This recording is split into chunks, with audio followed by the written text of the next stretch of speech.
Doctor صاحبہ اب ہم سوال نمبر 2 کی طرف بڑھتے ہیں آگے، اور بہت اہم ہے اس کا جاننا بھی۔ ہجرت کا کیا مطلب ہے اور اس کی وضاحت فرمائیے گا، لیکن اس کے ساتھ ہی ایک ایکسٹینڈڈ کویسچن ہے کہ کیا بندہ مومن وطن پرست بھی ہو سکتا ہے؟ یا عباد الذین آمنوا ان ارضی واسعة فإیای فاعبدون کل نفس ذائقة الموت ثم الینا ترجعون۔ آپ کے سوال کا جواب میں سورہ عنکبوت کی آیات 56 اور 57 کے ترجمے سے دیتی ہوں۔ اے میرے بندو جو ایمان لائے ہو، میری زمین وسیع ہے، پس تم میری ہی بندگی بجا لاؤ۔ ہر نفس کو موت کا مزہ چکھنا ہے، پھر تم سب ہماری ہی طرف پلٹا کر لائے جاؤ گے۔ جو آپ کا سوال ہے تو اس آیت میں یہی مضمون ہے کہ وطن پرستی اور قوم پرستی کفر ہے۔ اہم چیز دین کی آزادی کے لیے ہجرت ہے، اشارہ ہے ہجرت کی طرف۔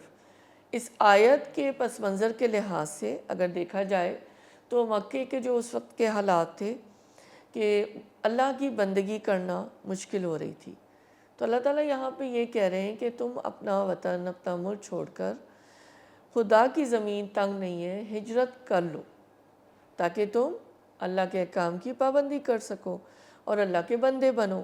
تو اصل میں مومن کی آزمائش ہی یہی ہے نا کہ اگر تو وہ اس جگہ سے نکلنا نہ چاہے اور اس جگہ سے محبت کرے، اس وطن سے، اس شپائے زمین سے، اور وہ یہ سوچے کہ نہیں مجھے تو یہیں رہنا ہے، میں یہاں کمفرٹیبل ہوں، ہے نا، اور وہ جو اللہ کی بندگی، اللہ کے جو بتائے ہوئے احکامات ہیں ان کو پیچھے لے جائے، تو یہی ٹیسٹ ہے نا ایمان والوں کی۔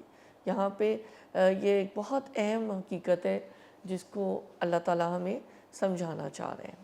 جو جھوٹا مدعی ایمان ہوگا وہ ایمان کو چھوڑ دے گا اور اپنی قوم اور اپنے ملک و وطن سے چمٹا رہے گا، اور ایک سچا خدا پرست انسان محب قوم یا محب وطن تو ہو سکتا ہے مگر قوم پرست نہیں ہو سکتا۔ یہ بات سمجھنے کی، اس لیے ایک ایمان والے کے لیے اصل چیز جس سے اس کو محبت ہونی چاہیے اور عزیز تر ہونی چاہیے وہ اللہ تعالیٰ کی بندگی ہے۔ وہ ہر چیز کو قربان کرنے کو تیار ہو مگر وہ اللہ تعالیٰ کی بندگی کو چھوڑنے کے لیے کسی قیمت پر تیار نہیں ہو۔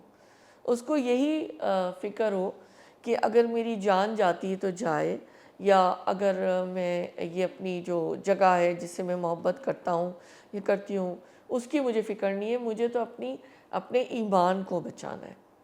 تو اگر دنیا میں جان بچانے کے لیے ایمان کھو کر آئے ہو تو اس کا نتیجہ کچھ اور ہوگا، اور اگر ایمان بچانے کے لیے جان کھو کر آئے ہو تو اس کا انجام کچھ دوسرا ہوگا۔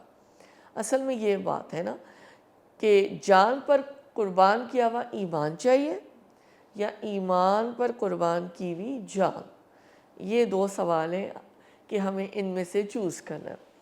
تیسر القرآن سے تھوڑا سا دیکھ لیتے ہیں کہ وہی بات کہ مکے کے جو حالات تھے اور کفار جو تھے وہ ظلم کر رہے تھے ایمان والوں پر، تو اللہ تعالیٰ نے یہی کہا کہ ہجرت کر جاؤ اور وہاں جا کے رہو جہاں تم آزادی سے میری بندگی یا عبادت کر سکو۔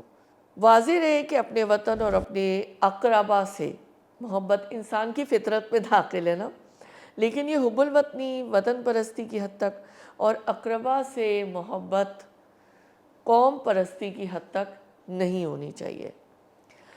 ہمیں اپنی ترجیحات کا تعین کرنا ہوگا۔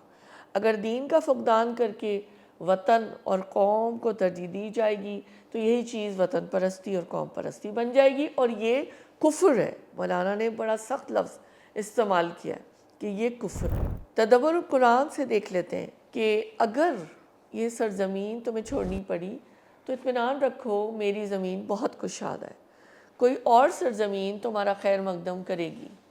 بہرحال تم جمے رہو، میرے سوا کسی اور کی بندگی کی ذلت گوارا نہ کرو۔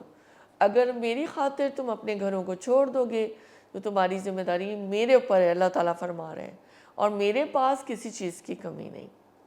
تو یہ میرے خیال ہے واضح ہو گئی بات کہ اگر نمبر ایک یہ کہ کسی سرزمین سے ہجرت صرف اس وقت ضروری ہے جب انسان کا دین و ایمان خطرے میں ہو۔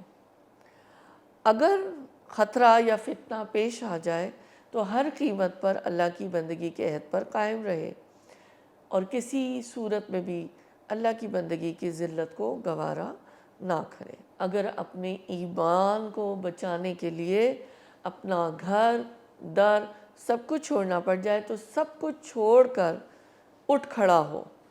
یہ زندگی تو چند روزہ ہے، ایک دن سب کو مرنا ہے اور اللہ تعالیٰ کی طرف لوٹ کر جانا ہے۔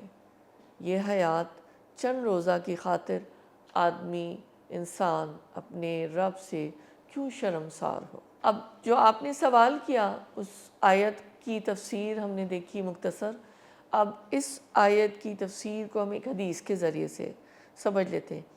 یہ صحیح بخاری کی 6417 نمبر کی حدیث ہے۔ حضرت عبداللہ بن مسعود رضی اللہ تعالیٰ عنہ بیان کرتے کہ نبی اکرم صلی اللہ علیہ وآلہ وسلم نے ایک دفعہ ایک چوکور خط کھینچا اور وسطی خط کے درمیان میں سے کچھ لکیریں کھینچی۔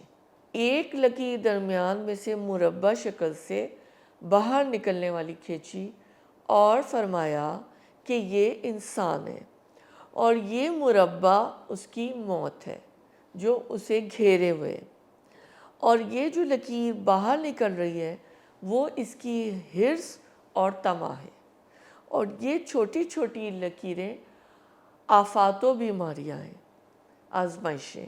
اگر اس سے محفوظ رہا تو دوسری اسے آ لے گی، اگر یہ خطا کر جائے تو تیسری آفت اسے نشانہ بنا لے گی۔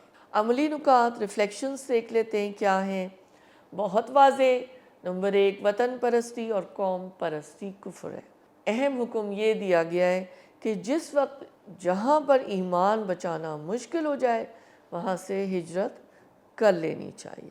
نمبر 2، اسی کی ایکسٹینشن ہے، تم کو قوم و وطن کی نہیں بلکہ اپنے اللہ کی بندگی کرنی ہے۔ کیا پتہ چلا کہ اصل چیز قوم، وطن، ملک نہیں ہے بلکہ اللہ کی بندگی ہے۔